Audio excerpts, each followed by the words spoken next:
All right, so we're getting ready to take off for the first ghost town adventure in Montana. Got all the stuff loaded up. Got Gracie and Layla. They're gonna join me on the road trip.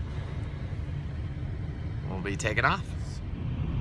So what I want to do is explore Montana and some of these more obscure locations. So today we're gonna hit up a few old mining towns that are abandoned. Check out the view.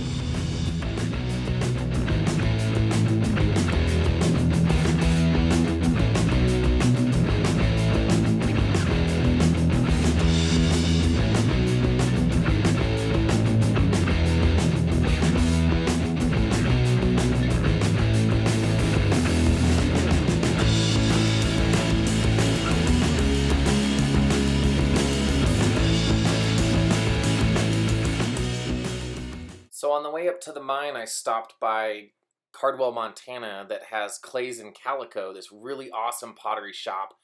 Went inside and I met Misty, super friendly lady, who not only explained that all of this clay, it's unique to Cardwell, Montana, the only place in the world that they have this. She also showed me how they make the pottery. And then she also just gave me a bunch of tips for future adventures of little towns and places to see. So I'm going to put their information in the comment section below. Click on their link, and if you're in the area, make sure to come by and visit them. They are absolutely incredible, and their art is absolutely stunning.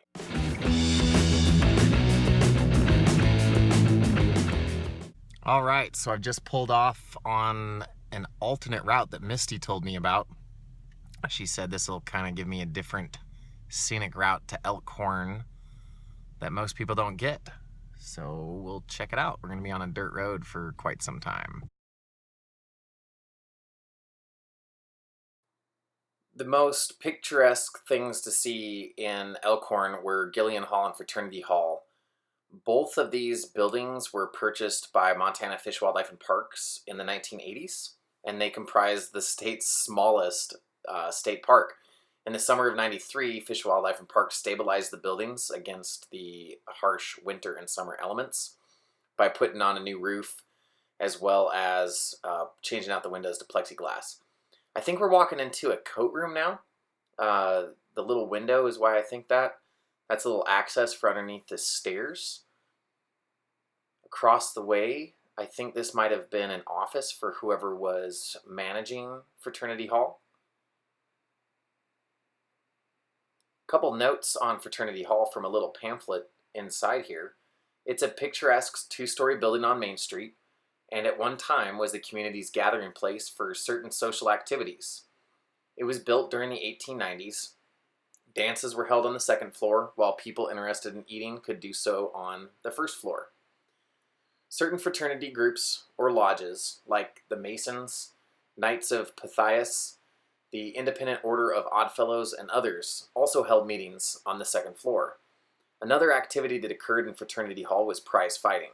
Such professional boxers as Ike Hayes, Maurice Thompson, and Lloyd Locker were known to box in Fraternity Hall. Fraternity Hall also hosted public meetings, basket socials, concerts held by the Cornish Glee Club singers, school programs, and vaudeville performances. Fraternity Hall was the site of the only isolated shooting death in Elkhart. Because of Fraternity Hall's high profile in many newspaper and magazine articles, its castellated cornice and suspended balcony have become a known symbol for the town of Elkhart.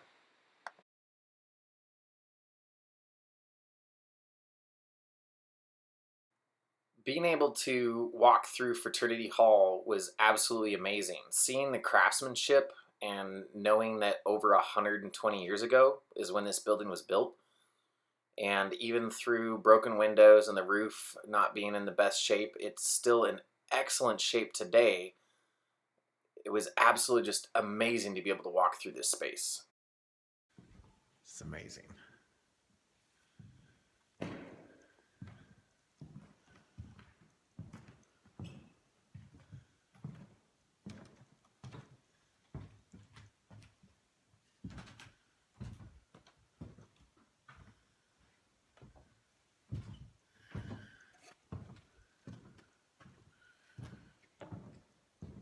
Still see the original chimney.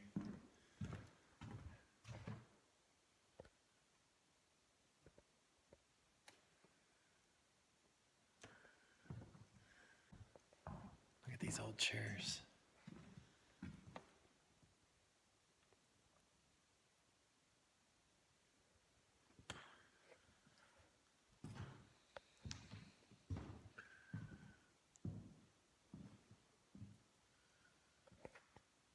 Pretty awesome. All right, I'm just now in the second building. Check this place out.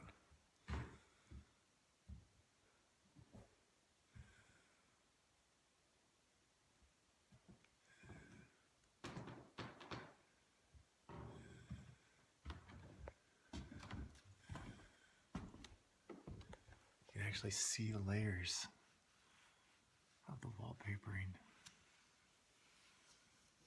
down to this, I think the canvas or cheesecloth. This is amazing. Not much is known about Gillian Hall. I was super excited because of the wallpaper still on the walls and just the immaculate condition it was in despite being older than Fraternity Hall. It's smaller than Fraternity Hall, but its structural uniqueness gives it its own personality. There is a second story, but the stairs are gone, so it's no longer accessible. Elkhart John, which you'll meet here in just a second, he was telling me his dad played in this hall when he was in high school. Not Elkhart John, but his dad. So this was a little while ago, and I can just imagine how much fun everybody had coming and checking out a dance and live music. Pretty incredible.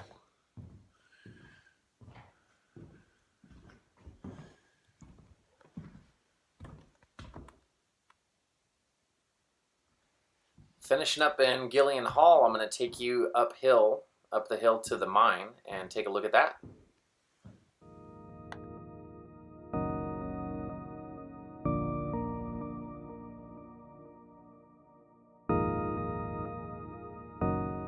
The Elkhart mine's first rich silver deposits were discovered in 1870 by a guy named Peter Weiss. However, in 1872, a guy named Anton Holter bought it from Weiss. Holter was a pioneer from the Alder Gulch mining camp who later became a successful businessman.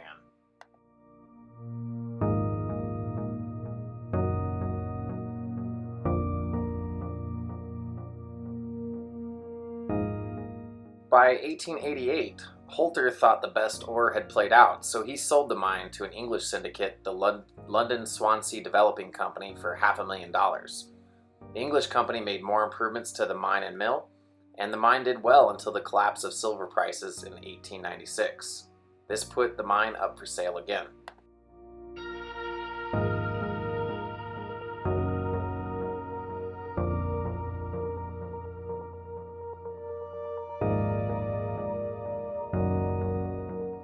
In 1901, three men from Helena, brothers, John, Henry, and Frank Longmaid, reopened the mine. They pumped the water out of the mine and revamped the mill. They collected ore from the mine as well as reworking the waste dumps.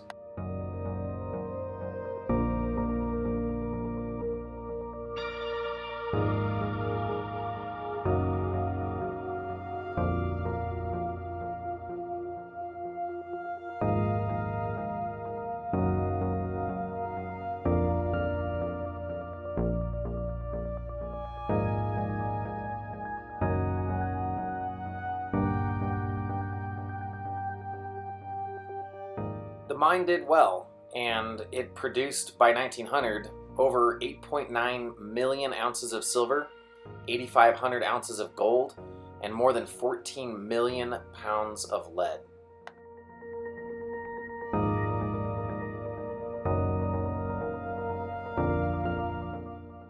The town of Elkhorn's population was 2,500 for a short time during the 1890s. This is while the mining production was going strong. Elkhorn was booming. The ethnic diversity of Elkhorn during this time was significant. Fortune seekers had come from all over the world to participate in the mining booms of the western U.S., and now they were in Elkhorn.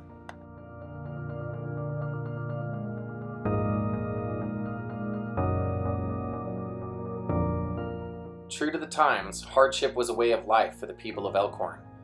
Between the winter of 1888 and 89 and the following summer, an epidemic known as brain fever, diphtheria, broke out in Elkhorn. Unfortunately, the children felt the brunt of the epidemic. The cemetery above town tells the sad story with the headstones of children whose birth and death dates are so very close together.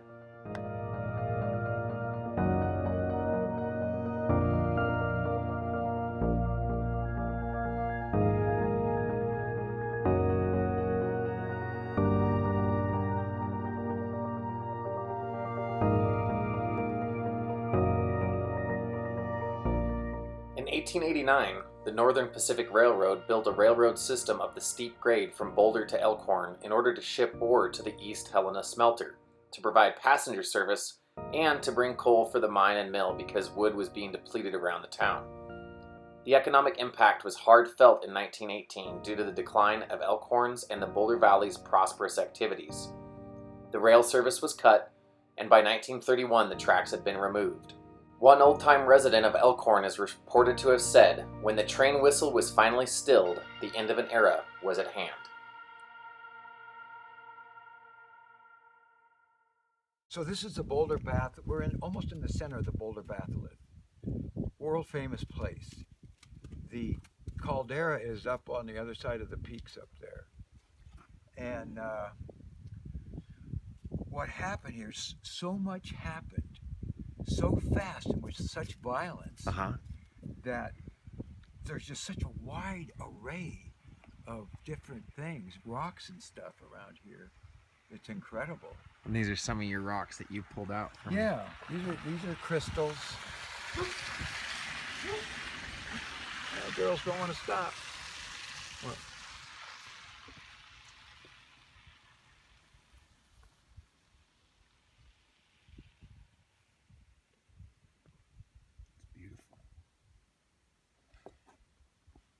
Yeah, and my neighbor, I told you his grandfather and his father were big wheels on the mine. Mm-hmm.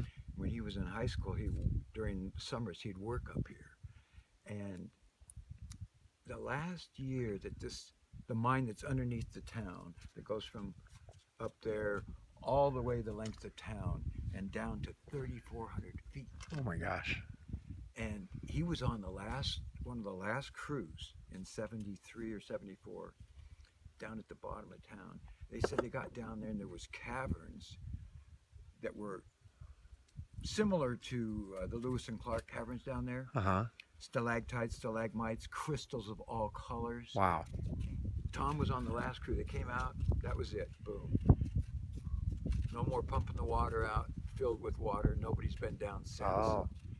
And they'd probably have to build a new mill up there, because that was sabotaged back in the 60s. One of the old guys in town here, when he found out that he wasn't going to be involved in the mining up there anymore, he went up with his Caterpillar, as the story goes, hooked cables on it, and yanked the thing down. That's fun. So the interesting thing about Elkhorn is all these newer houses, almost every one of them, is from third generation from the original people. There's been times when nobody was up here, and that's when a lot of the stuff was stolen over the years. Because when people moved out in those days, there weren't moving vans really. When you left, you took the stagecoach or the train until they took that out with the bags you could carry, and they left the furnishings.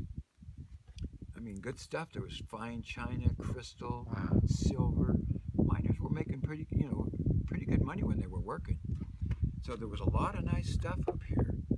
And the barber shop that was up here ended up in Virginia City. They came in and moved it? Yeah, they moved it all right. There's some pretty interesting stories up here. There was a lot of weird stuff going on. A lot of weird stuff. All right, I'm leaving Elkhorn now, heading back down the mountain. Had a great chat with John. Found out he's a Vietnam veteran who served with the Army. It's kind of I think the face of Elkhorn. Really great guy.